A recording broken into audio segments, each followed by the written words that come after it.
beautiful people, and welcome back to my channel. My name is Halcyon. So in my Q&A video I mentioned that I don't buy luxury makeup because I don't think it's worth the price. But I've never actually tried luxury makeup before, so when an opportunity presented itself, I thought I would put that assumption to the test. So the big question is this palette worth the luxury price tag?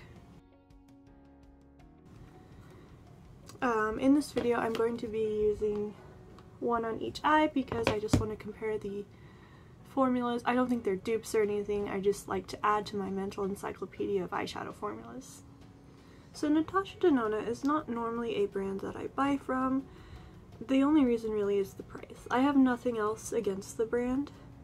So she has a few price points. Her big palettes are $129 and her meaty palettes, which are this size, are $65, and then she has smaller 5-pan palettes for their $40 or $25. So anyway, this Love palette retails for $65. I did not pay that much, nay. I got it half price, which is something I was willing to pay for that kind of palette. That puts it kind of in the normal price range of an indie eyeshadow palette. So let's talk about what I'm willing to pay for eyeshadow. So $65, it's not horrible. I don't think I would pay over $90 unless the palette was entirely multi-chrome, and the shipping was what put it over $90.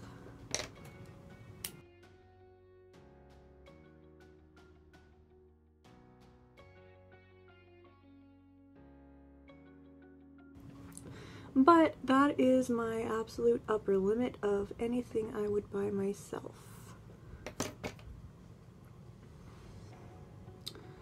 And I'm not the biggest fan of mini palettes, especially expensive mini palettes, so I'm just not going to talk about them for the rest of the video. For me, they don't count. They don't matter. They don't exist. I'm never going to buy those. That's completely my personal taste though. If that's your thing, that's great.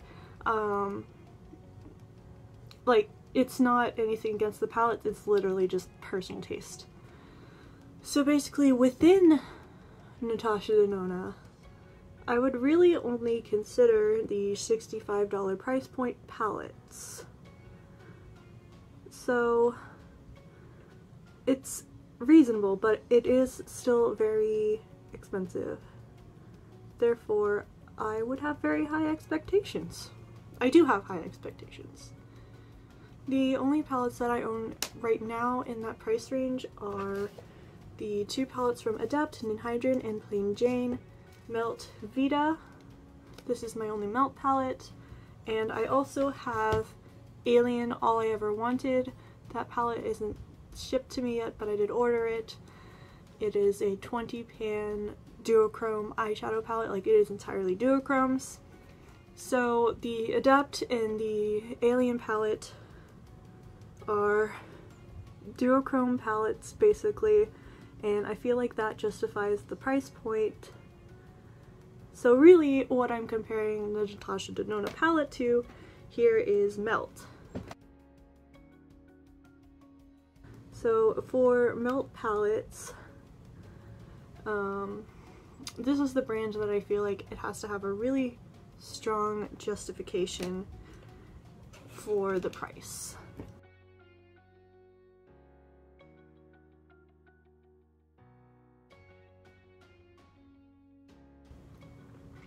So they have to be really unique color stories, something that I'm really obsessed with enough to want to make a purchase. So at that price point, I felt like Vita was something that I really wanted in my life, and I felt that strongly enough to want to purchase it. At that price point, the formula, the color story, the packaging, everything needs to be on point. So the reason that I haven't bought any Natasha Denona palettes before is because I wasn't sure if it would meet those expectations.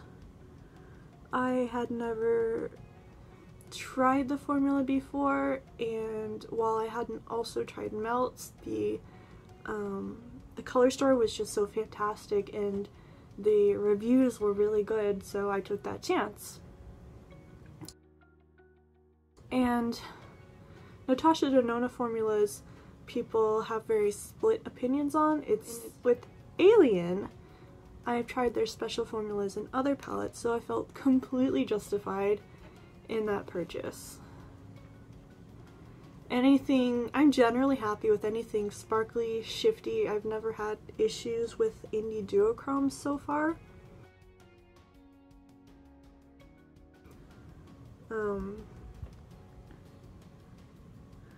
They've all been really, really fantastic, top tier favorites in my collection. So I really felt like that wasn't much of a gamble there.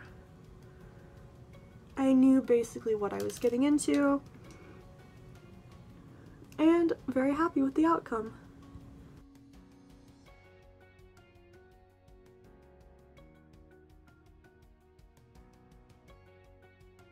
So why is the Love palette the only palette that I've purchased?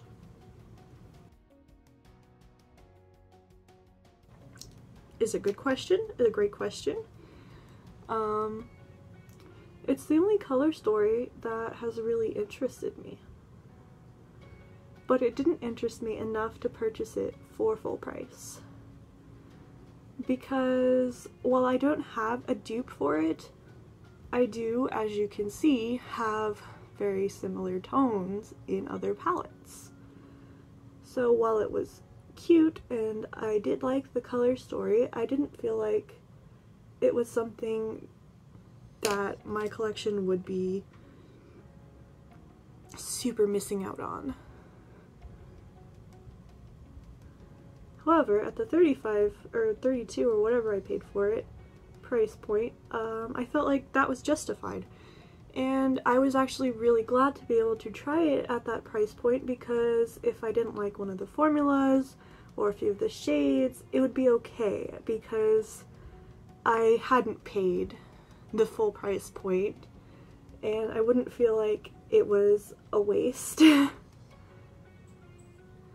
And so I was really glad to try that at stakes that I was comfortable with. Honestly, I love reds. I love purples, I love pinks. Reds are my absolute favorite color eyeshadow. So I'm always happy to be able to try a new red. Any new formula of red to add to my catalog is a good thing. So at this time, I don't think I will buy any more of her existing palettes, just because the color stories don't interest me enough to want to buy them. There's not really any other of her palettes that I like basically all of the shades of, unfortunately.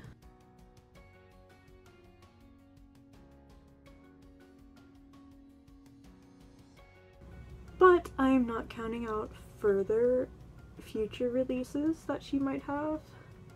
Maybe one of those will interest me enough to purchase. So,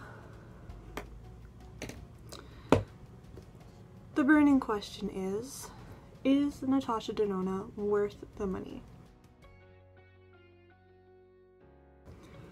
Honestly, for the $65 price point, I would say if you love the entire color story, like all of the shades, then I would say yes, it is worth it. It surprised me how much I enjoyed the formulas, and I don't own anything like her cream to powder formulas, which are these two in this palette.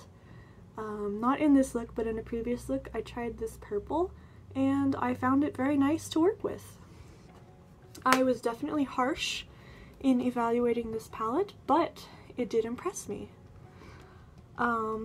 The formula is very different from Beauty Bay.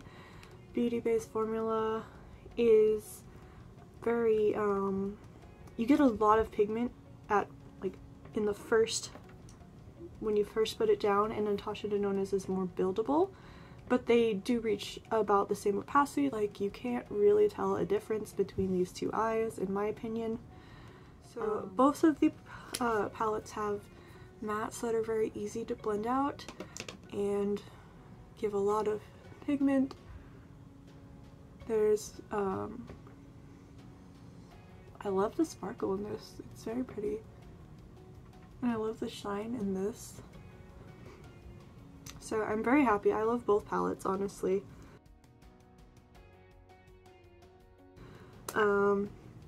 I don't think I would buy the larger palettes or the smaller palettes.